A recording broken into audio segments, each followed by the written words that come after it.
অধিনায়কের সামারি কোর্টে চাকরিচ্যুত সকল বিডিআর সদস্যদের সকল প্রকার সুযোগ সুবিধা সহ চাকরিতে পুনর্বহালের দাবিতে মানববন্ধন করছেন যে প্রাক্তন বিডিআর সদস্যরা আছেন। এবং 2009 সালের 25শে ফেব্রুয়ারি যে বিডিআর ম্যাসাকার হয়েছিল, সেই বিডিআর ম্যাসাকারের পরেই কিন্তু বিচারের নামে যেই প্রহসন করা হয়েছিল, সেই প্রহসনের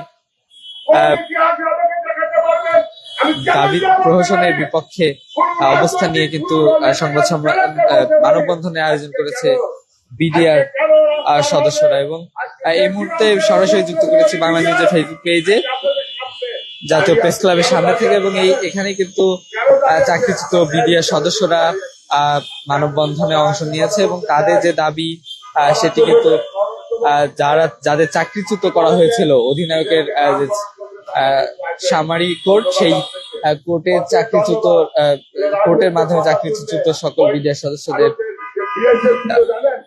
চাকরি পুনর্বহাল এবং সকল প্রকার সুযোগ সুবিধার দাবিতেই কিন্তু এই মানববন্ধন করছে তারা। এবং 2009 সালের যে 25শে ফেব্রুয়ারি পিলখানার যে বিডিআর ম্যাসাকার ঘটনা ঘটে, সেই ঘটনার পরে কিন্তু 2024 সালের 5 আগস্টের পরে যে রাজনৈতিক পট পরিবর্তনের পরে কিন্তু বিডিআর ম্যাসাকার নিয়ে একটি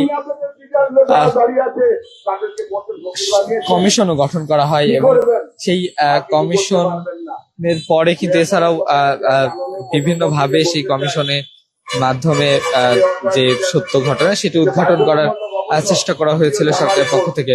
এবং তার পাশাপাশি কিন্তু 5 আগস্টের পরে বিডিআর সদস্যদের যারা আটক ছিল তাদেরও কিন্তু মুক্ত করা হয় বিভিন্ন ভাবে। এবং তারপরেই কিন্তু এই যে দাবি, সেই দাবি কিন্তু জোরালো ভাবে উঠতে থাকে যে তাদের অবৈধভাবে চাকরিচ্যুত করা হয়েছে, বিচারের নামে প্রহসন করা হয়েছে সহ বিভিন্ন অভিযোগ চাকরিচ্যুত সাবেক বিডিআর অর্থাৎ বাংলাদেশ রাইফেলস এর যে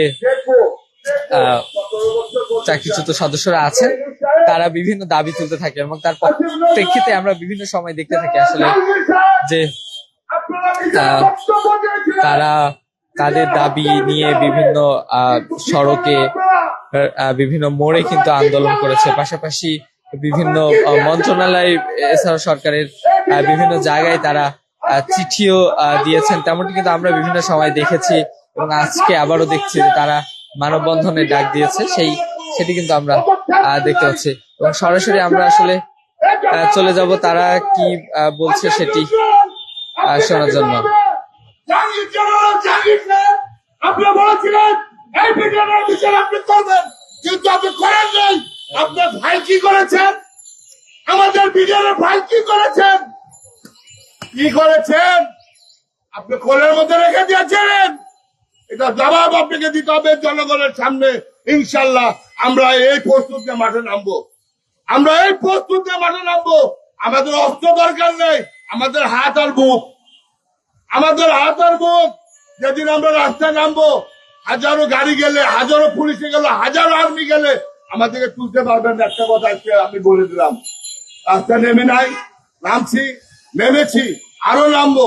এখনো সময় আছে, এখনো সময় আছে। তারপরেও আমি মাননীয় প্রধানমন্ত্রী তারেক রহমান জিয়াকে বলতে চাই, আপনার মা একদিন বলেছিল বিডিআর পিলখানা 9 সালের একটা আন্দোলনের সময় বক্তব্য দিয়েছিল বেগম খালেদা জিয়া, আমি যদি কোনদিন ক্ষমতা যাই, আমি যদি কোনদিন ক্ষমতা যাই, বিএনপি যদি কোনদিন ক্ষমতা যায়, ইনশাল্লাহ আমি বিডিআরের বিচার করব।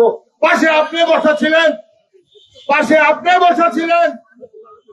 মাননীয় প্রধানমন্ত্রী, আমরা চাই আমাদের সুষ্ঠু বিচার এই দেশীয় সামারি কোর্টে নিরপায় অন্যায় ভাবে আমাদেরকে ডেকে ডেকে ডেকে ডেকে এনে আমাদেরকে বাধ্যতামূলক অবসর পাঠিয়েছে। আমি 28 বছর চাকরি পেয়েছি, আমাকে দিয়েছে বাধ্যতামূলক অবসর।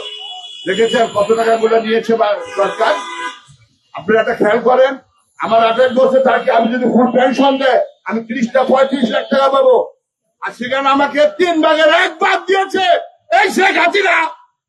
এই টাকাগুলোর হিসাব, এই 12,000 সৈনিকের হিসাব শেখ হাসিনা দিতে হবে। শেখ হাসিনা দিতে হবে। আজকে আপনি দেখেন, আমাদের সামনে দেখেন, যারা 17 বছর আগে আছে, 17 বছর আগে যারা চাকরি করছে, তাদের আগের অবস্থা দেখেন আর এখন অবস্থা দেখেন। একজনের 12 বছর, একজন 14 বছর, একজন 28 বছর, একজন 30 বছর, একজনের 35 বছর। তাদের টাকা কি আপনি মেরে খাবেন? আবার সুযোগ দেব না। রাস্তায় যখন নামবো, আপনি এটুকু মনে রাখেন, এই বিডিআর কিন্তু মরে নাই, সীমান্ত মরতে পারে। দর্শক, আমরা শুনছিলাম আসলে যে বিডিআর সদস্য যারা আছে তাদের বিভিন্ন দাবি নিয়ে কিন্তু তারা কথা বলছে এবং সরকারকেও তারা হুঁশিয়ারি দিচ্ছে। সেই ব্যাপারটি কিন্তু আমরা দেখছিলাম। তো এই ছিল আসলে যে বিডিআর চাকরিচ্যুত বিডিআর সদস্যদের সকল সুযোগ সুবিধা সহ চাকরি পুনর্বহালের দাবিতে মানববন্ধন, এবং এই মানববন্ধন থেকে সর্বশেষ পরিস্থিতির সাথে থাকার জন্য ধন্যবাদ সবাইকে।